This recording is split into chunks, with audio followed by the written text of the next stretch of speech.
May i-revive akong mga battery na lead acid, 12 volts, 14 ampere hours. Yan, pinapagawa sa akin nito kasi ayaw na daw mag-charge. Yan, na-stuck kasi ng matagal. Eh, nung chinek ko yung isang battery, 1.4 na lang. Tapos yung isa, 1.6. Tapos yung isa naman, 2.8. Tapos yung panghuli, ay 3.6. Ayan, na-stuck sila ng matagal. Ngayon, nung inayos ko sila, sinubukan ko yung charge.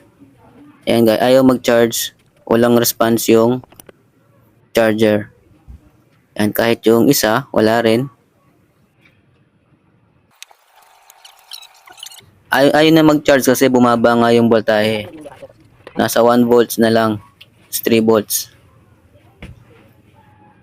Ayan yung isa, nag-full kaagad. Meron akong ginawa dyan guys para mag-charge ulit. Ayan, okay na yung mga battery. Nag-charge na siya. Ayan, pagkatapos kong naayos bawat isa, ayan, pinagsama-sama ko na silang lahat. Para pag nag-full charge sila, ay balance na.